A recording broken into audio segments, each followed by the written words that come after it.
Hello planner peeps, and welcome back to another video. This is M of Plan with M, and today I'm doing my first ever bullet journal setup. So not just a bullet journal style spread in my happy planner, a full-on bullet journal. So I'm going to be using this bullet journal for all of my social media. So that means my Bookstagram, my Booktube, my planner Instagram, and my planner YouTube. And I'm honestly just really excited to have everything in one place and have a little bit more flexibility in sort of what I can do.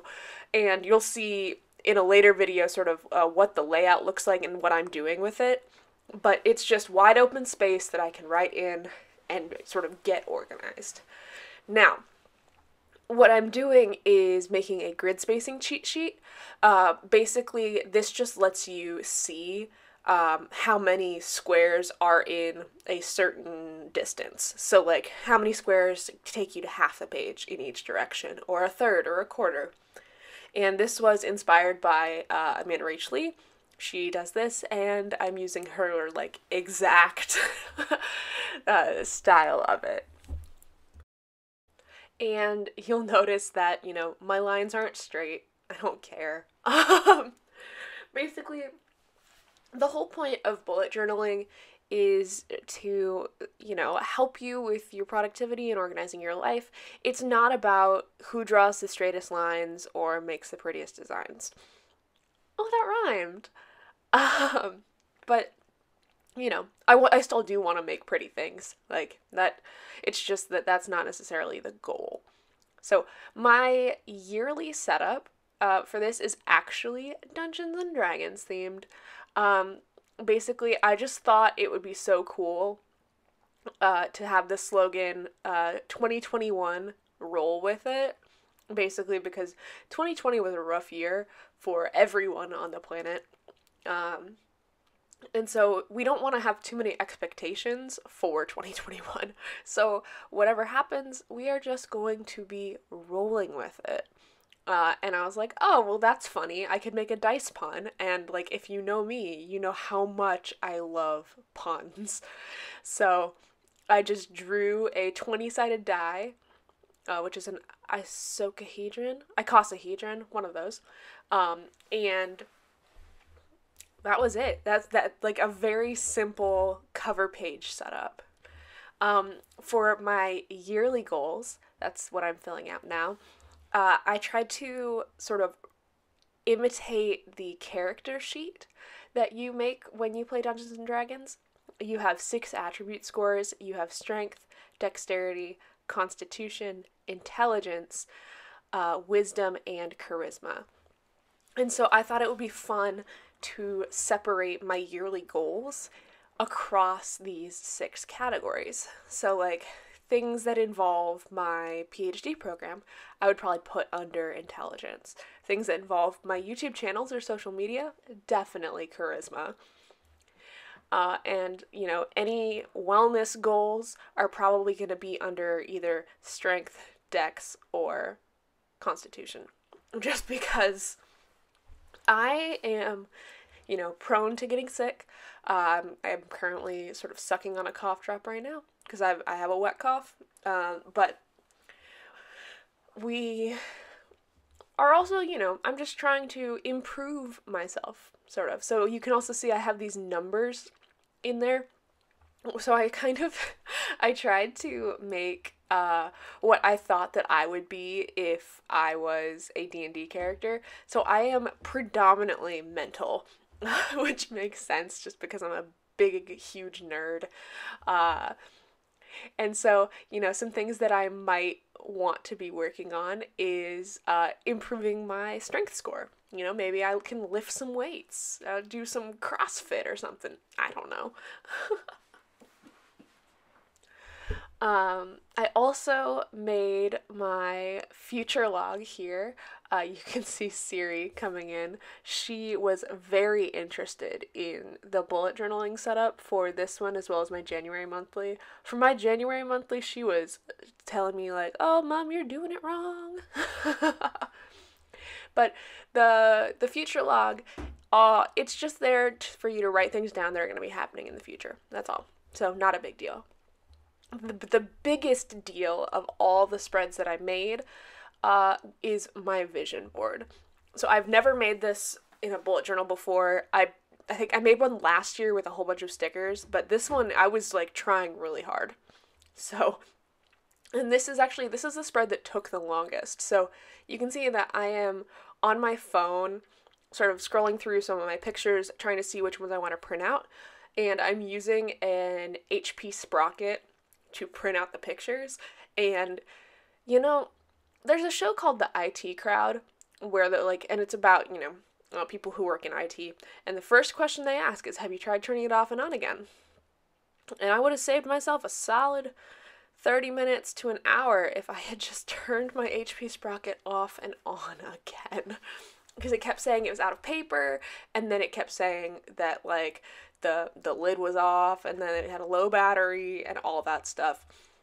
But I am slowly but surely going to be printing out all of my little vision board pictures. Although one thing that I definitely forgot is to erase all of the pencil in the back. So sometimes I go rogue and I just ignore the pencil that I have there and I go, well, whatever, And so while I was waiting for the pictures to print, it's still going to be a while, I decided to go back through the planner and erase all of those errant pencil marks, which got me thinking, right? Because I end up with all of these little eraser pieces everywhere. And they have these cool, like, desktop vacuums that you can use to vacuum all those up. So immediately after filming this video, I went and I ordered a desktop vacuum. Because I thought, I was like, if I have to do this, like, more times, I can't deal with having all of these little eraser pieces everywhere. And then I also went in and I added a little bit of washi, just because in my regular planners, I am constantly, forgetting to add washi or I don't feel like it. But here, it's the perfect place. It's like a nice little accent. And in sort of typical Plain with M fashion, the washi tape on my future log is diagonal. And there's nothing I can do about it right now. But, we roll with it and it'll be fine. Like, honestly, I don't know if I care. I've actually sort of started thinking about what I want to log in my future log, because it's hard since I also use Google Calendar. So, like, birthdays and important events, things like that, those are already in there. So I could double dip and just write in my future log some of the things that are already in my Google Calendar. But I feel like writing things down just to write them down doesn't feel right for this, because it doesn't feel purposeful. I also went back and added some washi on the cover page. I think this actually really helps it pop, just because we have this navy and like mustard gold color. And while I'm still not entirely sure about how I feel about it on the sort of monthly cover page, I definitely like it on the cover for the entire journal. Also, look!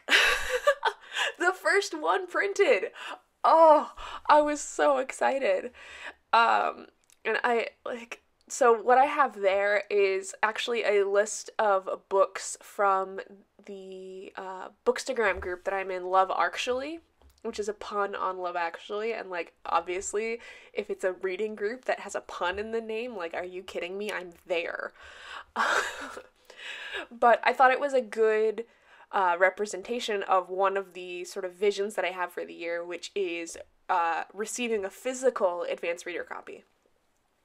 Right next to that, I printed out a picture of where I'm at currently on my planner Instagram.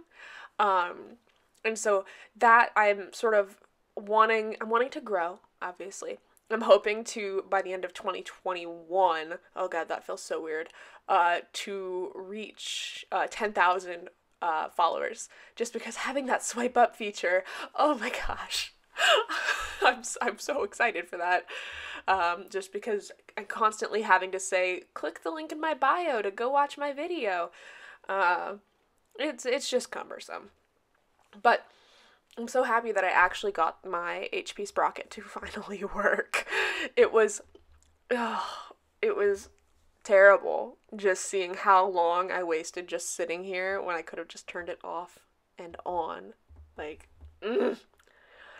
So, I don't know if this is true about all photo printers or not, if they're all sort of just notoriously slow for this. And when I say photo printers, I mean the ones that you can print with from your phone, not just like regular printers. I know that I probably could have just taken these photos and airdropped them to my computer and then printed them on my regular printer, and that would have been fine.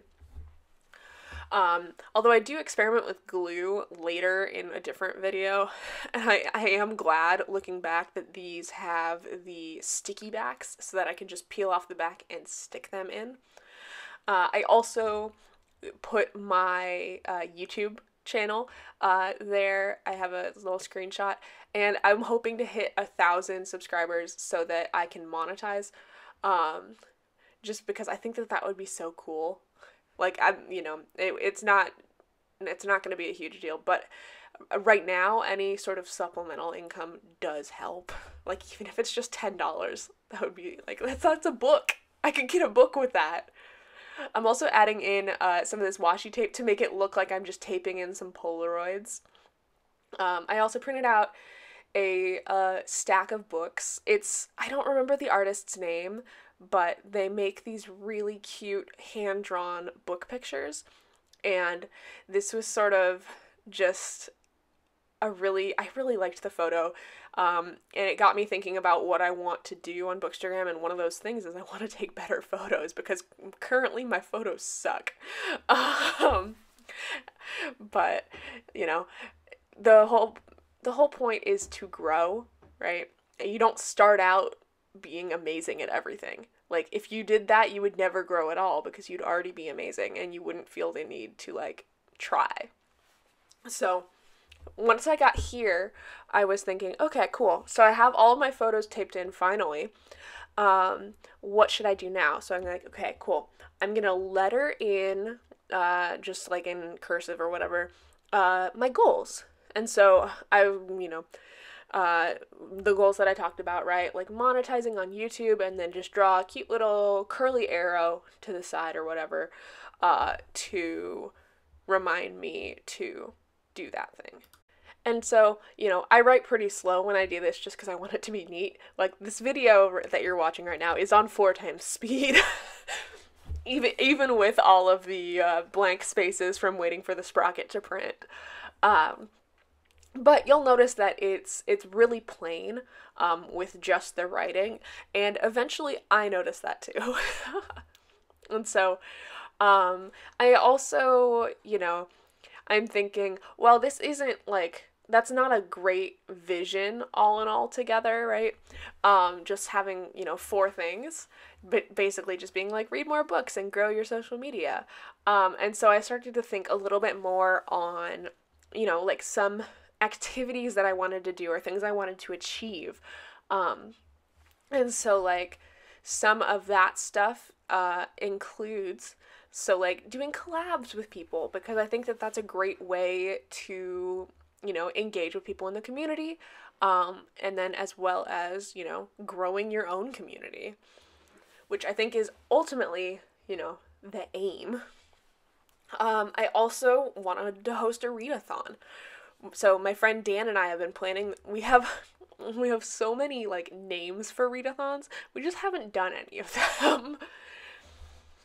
Mostly because I'm not entirely sure how it works, but I'm sure that, you just do one and then you figure it out. So here's where I realize that it's, like, super plain, and I grab my acrylographs from Archer and Olive.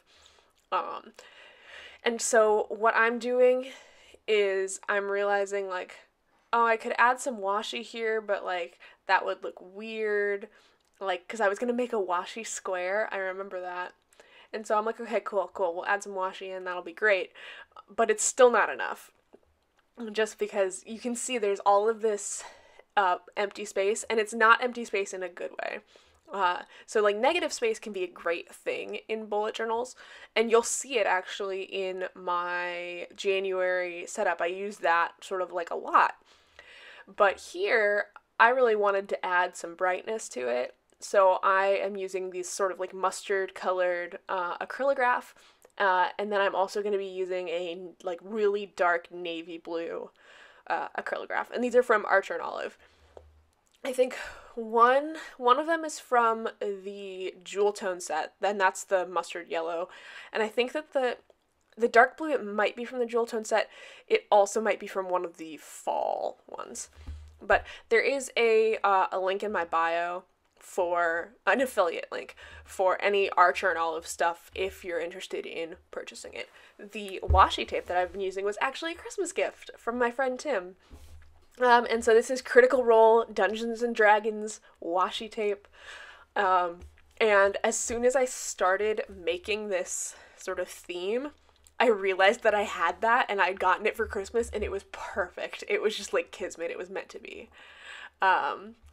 And so I am going in with those acrylographs and just making some big sort of bubble letters. At this point, I've just completely abandoned like the pre-planning, the pencil that I had done. There is absolutely no pencil on this page. Everything here is just like spur of the moment, you know? And sometimes the coolest things that we make are actually unplanned. And so I'm going through and I'm going to put 2 on each side. I did struggle here just because I was only using 2 colors of acrylographs. I didn't want it to seem like all the blues were on the left and all the yellows were on the right.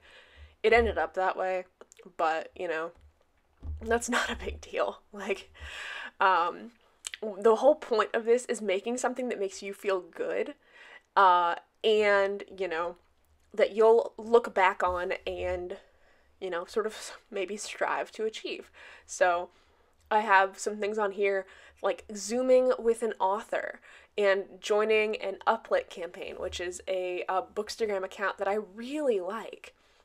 And so I know for a fact that actually tomorrow I will be having a Zoom with an author through Love Actually, and it's for a book that I really enjoyed.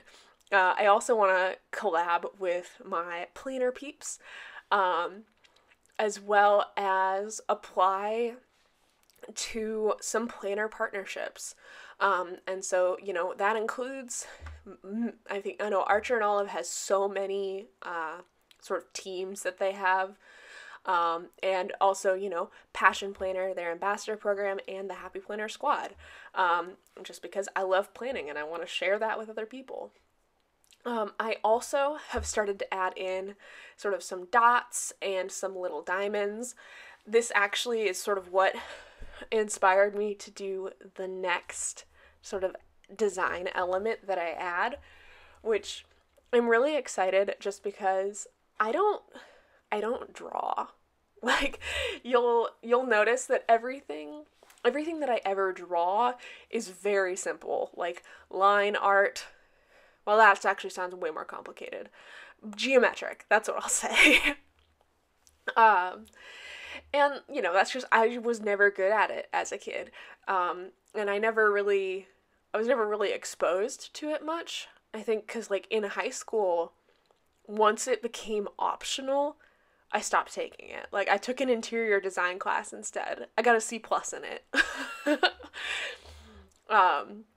But I was definitely always more, like, English oriented and, like, math oriented, I guess, science oriented definitely, than artistic. And so it's really cool right now that, like, in adulthood, I can appreciate and, you know, sort of strive to accomplish some of this stuff. So what I am about to do that I'm so excited about is I actually start drawing the polyhedral dice that you use in Dungeons and Dragons. So just sort of like impromptu, I was like, oh, well, you know, anyone can draw a D4 because it's just a pyramid. And then I was like, oh yeah, and you know, a D6 is just a cube. That's not a big deal either. And so I started Googling them so that I could draw them. And there's a funny story here. One year for my birthday, Gil made me some polyhedral dice coasters. And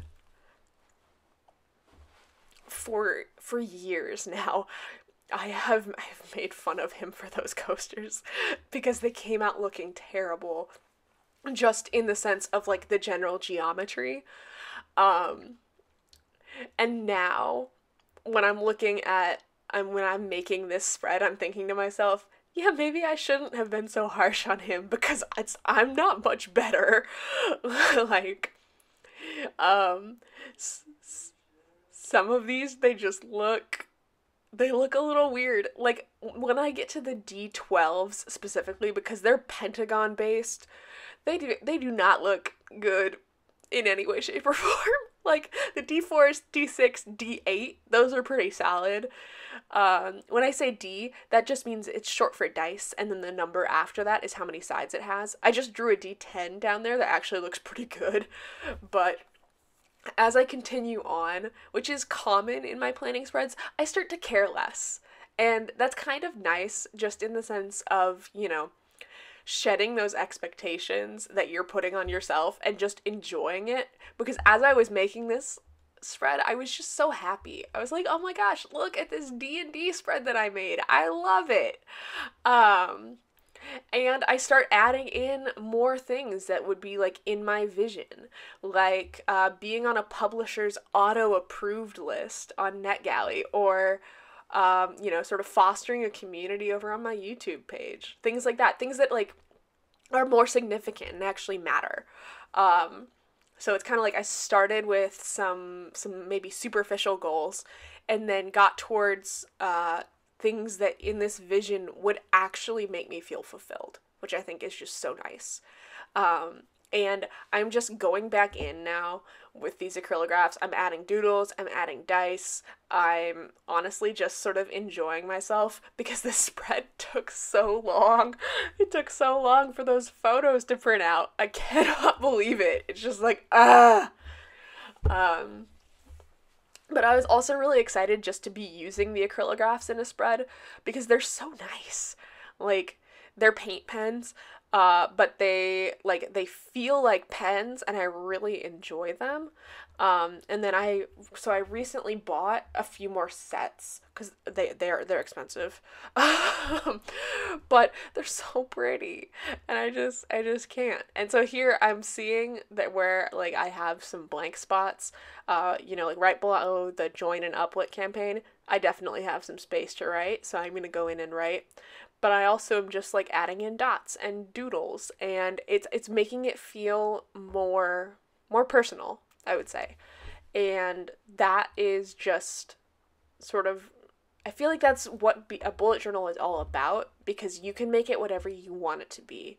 So unlike some of the other planners, like even if they come completely plain, like they still have a layout in there and they've still made some of the choices for you. But here, I can make this completely my own, and, you know, it's never gonna look like anybody else's. Even if I'm trying to sort of replicate someone's style, it's still gonna look like I made it. And so that's honestly just really exciting. So here soon we are going to get into the final flip through, but I do just want to thank you for watching this video. There will be, I think maybe once a month, I will have my monthly setup, and every so often I will also have a weekly setup. And as always, happy planning.